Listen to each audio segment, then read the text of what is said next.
বাড়িতে ট্রাই করছিলাম Korean corn dog. মাংসগুলোকে ছোটো ছোটো করে পিস করেছি, আদা রসুন বাটা আর গোলমরিচের গুঁড়ো, আর হচ্ছে একটু কর্নফ্লাওয়ার 1 চামচ, লঙ্কা আর একটু 1 চামচ ময়দা আর একটা ডিম, সব দিয়ে ব্লেন্ডারে ভালো করে ব্লেন্ড করেছি। স্বাদ মতো নুন দিয়েছি। ভালো করে ব্লেন্ড করে একদম সেটাকে যে মণ্ডটা তৈরি হয়েছে সেটাকে সুন্দর করে ফয়েল পেপারের মধ্যে এরকম লজেন্সের মধ্যে পুরে ওর মতো শেপ করে ওটাকে সুন্দর করে আগে রেখেছি। আর স্লাইস করে ওই কী বলে ওটা কেটেছি চিজটা। তারপরে ওটা জল গরম করেছি, জলটা ফুটন্ত জলের মধ্যে ওই সসেজগুলো আর কি ছেড়ে দিতে হবে। ফয়েল পেপারটা আমার ছোটো ছোটো ছিল, মানে ছিঁড়ে ছিঁড়ে গেছে শেষের দিকে।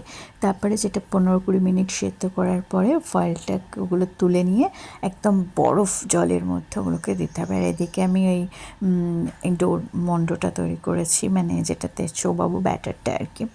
সেটাতে হচ্ছে 1 কাপ ময়দা, 1 চামচ বেকিং পাউডার দিয়ে ওটাকে তৈরি করেছি। ডিম দিয়েছি, একটু দুধ দিয়েছি, দিয়ে এটাকে তৈরি করে শক্ত শক্ত আঠালো করতে হবে। আর এটা একটা কাপের মধ্যে বা গ্লাসের মধ্যে ঢেলে নিতে হবে। এটা যখন আমি ওই কাঠিতে কেটেছি একটু ব্যাকতেরা হয়ে গেছে আর কি, ভালো করে কাটতে পারিনি কারণ ফার্স্ট টাইম ওটা ছিল আর কি।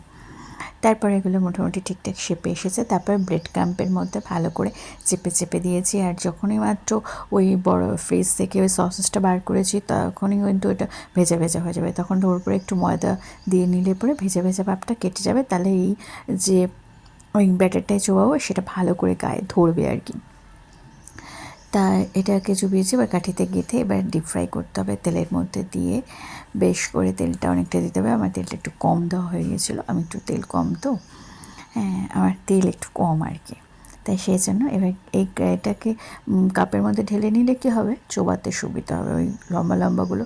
আর যদি ওই বড় পাত্রে থাকে তাহলে ওই সবটা লাগাতে অসুবিধা হবে গায়ে, সেই জন্য ওটাকে লম্বা করে নিয়ে প্রত্যেকবারই একটা করে চুবিয়ে চুবিয়ে আর ওই ব্রেড ক্র্যাম্পে চুবিয়ে তা বেশ করে ব্রেড ক্র্যাম্পটাকে ভালো করে দিতে হবে যাতে ভালো টেস্টি হয়, মচমচে হবে।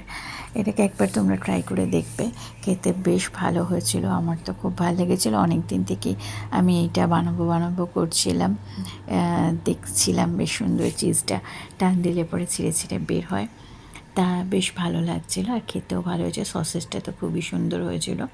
এই ফার্স্ট টাইম আমি বানিয়েছি, তোমরাও একবার ট্রাই করে দেখবে। কোরিয়ান কর্ন ডগ খেতে বেশ সুন্দর। তারপরে মেয়োনিজ বা তোমরা সসগুলো দিয়ে ডেকোরেট করে খাবে, খুব টেস্টি। আমি তো অন্য সস দিয়ে খেয়েছি, খুব সুন্দর লেগেছিল। আর এই যেগুলো হচ্ছে লাস্টে এটা দেখতে হয়েছে এরকম, ভালো লাগছিল, বেশ টেস্টি, দেখতেও ভালো হয়েছে, খেতেও ভালো হয়েছে। তোমরা একবার ট্রাই করবে। আর তো আপাতত বাই।